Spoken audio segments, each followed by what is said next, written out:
Hi hello అందరికీ నమస్తే. ఏదైతే గత 2-3 రోజులుగా ఈ తిరుమల తిరుపతి దేవస్థానానికి సంబంధించిన ఈ నెయ్యి, లడ్డు ఈ అంశం ఏదైతే ఉందో దీని గురించి నిజంగా సరే చూసేవాళ్ళు మీ అందరికీ తెలుసు నేను వైఎస్ఆర్ కాంగ్రెస్ పార్టీ సపోర్టర్ అని చెప్పేసి ఈ వీడియో మాత్రం వైఎస్ఆర్ కాంగ్రెస్ పార్టీ సపోర్టర్గా కాకుండా ఒక న్యూట్రల్ వ్యక్తిగా, ఒక సామాన్యుడిగా, ఒక హిందువుగా, లేదంటే ఈ రాష్ట్రం సంబంధించిన వ్యక్తిగా నాకున్న కొన్ని అనుమానాలని ఈ వీడియో ద్వారా అడగాలనుకుంటున్నాను. అలానే తెలుగుదేశం వాళ్ళు కానీ, లేకుంటే కూటమి వాళ్ళు, ఏ పార్టీ వాళ్ళైనా కానీ, కూటమిలో ఉన్న పార్టీ వాళ్ళు కూడా మీకు తెలిస్తే, లేదు మీ దగ్గర సరైన ఇన్ఫర్మేషన్ ఉంటే, నేను అడిగే క్వశ్చన్స్కి మీ దగ్గర ఆన్సర్ ఉంటే కానీ ఖచ్చితంగా కామెంట్ చేయండి. మేము స్వాగతిస్తాం. ఇంకా వచ్చిన దాని డేటా గ్యాదర్ చేసుకుని నేను మరొక వీడియో చేస్తాను నిజంగా ఏదైతే తప్పు జరిగింది అంటే. సో ఈ క్రమంలో ఏంటంటే ఎప్పుడైతే 3 రోజుల క్రితం 2 రోజుల క్రితం చంద్రబాబు నాయుడు గారు చెప్పారో కడాన ఇక్కడ తిరుమలలో తయారయ్యే లడ్డూలో కూడా, నెయ్యిలో కూడా బీఫ్ అయితే ఏంటి, ఫ్యాట్ ఆయిల్స్ అయితే, ఫిష్ ఆయిల్స్ రకరకాలు వాడారు అని చెప్పేసి ఒక స్టేట్మెంట్ ఇచ్చారు. జనరల్గా ఆయన స్టేట్మెంట్ ఇచ్చేసేసరికి, పాస్ చేసేసరికి పబ్లిక్ కూడా ఇంకేమైపోయిందో, మెయిన్లీ హిందువులు, ఎందుకంటే ఒకళ్ళు కాదు ఇద్దరు కాదు, భారతదేశంలో దాదాపు 140 కోట్ల పైగా హిందువులు ఉన్నారనేది అఫీషియల్ ఇన్ఫర్మేషన్ మనకున్నది. సో వాళ్ళందరూ కూడా ఒకంత ఆశ్చర్యం, ఒకంత ఆందోళన లోనయ్యే పరిస్థితి వచ్చింది ఈ స్టేట్మెంట్ వల్ల. ఇప్పుడు మాకు అర్థంగా అంటే ఏంటంటే, వాస్తవానికి మీరు తీసుకొచ్చిన రిపోర్ట్, సర్క్యులేట్ చేస్తున్న రిపోర్ట్ ఏదైతే ఉందో అది నెయ్యికి సంబంధించిన రిపోర్టా, లేదా లడ్డూకి సంబంధించిన రిపోర్టా, అంటే ఆ లడ్డూలో ఉన్న ఆవు నెయ్యి తాలూకా రిపోర్టా, లేదా నెయ్యికి సంబంధించిన రిపోర్టా? లేదు, నెయ్యికి సంబంధించిన రిపోర్టే అనుకుందాం. అనుకున్నప్పుడు ఆ నెయ్యికి సంబంధించిన రిపోర్ట్లో ఈ fish oils, fat oils, what ever it is ఉన్నవి అయినా కానీ దాన్ని రిజెక్ట్ చేయకుండా ముందుకు పంపించి, ఏది గత వైఎస్ఆర్ కాంగ్రెస్ పార్టీ హయాంలో ఉన్నప్పుడు ఆ నెయ్యిని అలానే వాడారు. మా గవర్నమెంట్ వచ్చిన తర్వాత మేము టెస్ట్ చేపిస్తే మేము టెస్ట్లో ఇది తేలింది. సో అప్పుడు మేము దాన్ని ఆపకుండా, వాడకుండా బ్యాన్ చేసేసి మేము కొత్తగా మళ్ళీ పాతది ఏదైతే ఉందో కేఎంఎఫ్ నందిని వాళ్ళకే ఇచ్చాము అంటారు. ఇంతకు ముందు మాత్రం ఇదే నెయ్యి వాడారు, వాటిని ఏం టెస్టులు చేయలేదంటారా? లేదో టెస్టులు చేసినా అందులో రిపోర్ట్స్ని ఫ్యాబ్రికేట్ చేసి, అంటే మంచిగానే ఉంది నెయ్యి అని చెప్పేసి చేశారు అని అంటారా? ఇదొక ఫస్ట్ క్వశ్చన్. రెండోది, ఈ పర్చేసింగ్ కమిటీ అంటే టీటీడీ బోర్డు మెంబర్స్ ఎవరైతే ఉంటారో ఆ మెంబర్సే రకరకాల కమిటీస్లో ఉంటారు. అలానే పర్చేసింగ్ కమిటీ కూడా ఉంది. ఎందుకంటే నెయ్యి దగ్గర నుంచి ఏది పర్చేస్ చేయాలన్నా కానీ పర్చేస్ కమిటీ వాళ్ళు ఆథరైజ్ చేయాలి.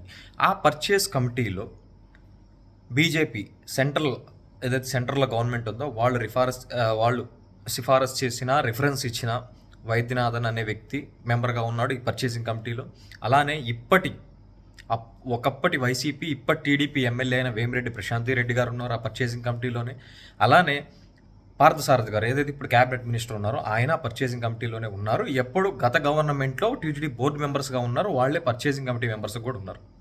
వాళ్ళు ఇప్పుడు మీ పార్టీలోనే ఉన్నారు కాబట్టి వాళ్ళని బయటకు వచ్చి ఎస్ ఇక్కడ అక్రమం జరిగింది, పర్చేసింగ్ కమిటీలో మేము ఉన్నప్పుడే ఇలాంటి దారుణాలు జరిగినాయి అని చెప్పమానండి.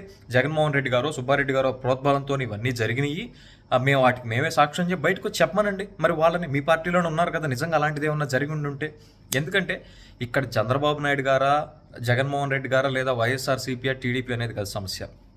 ఇది హిందువుల మనోభావాలకు సంబంధించింది, దైవత్వానికి సంబంధించిన ప్రశ్న కాబట్టి ఇప్పుడు నిజంగా అపచారం జరిగిందా, లేదా రాజకీయం కోసం ఇదంతా జరుగుతుందా?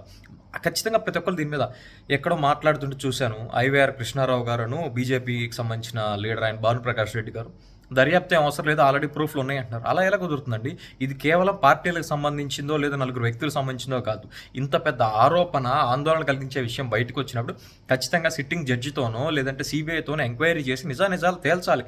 నిజంగా అలాంటిదే జరిగి ఉన్నప్పుడు కఠినంగా వాళ్ళని శిక్షించాలి కదా. ఆ గవర్నమెంట్లో వ్యక్తులను కానీ, ఆ టీటీడీ బోర్డులో వ్యక్తులను కానీ ఎవరైనా శిక్షించాల్సిందే అంత పెద్ద నేరం చేసినప్పుడు.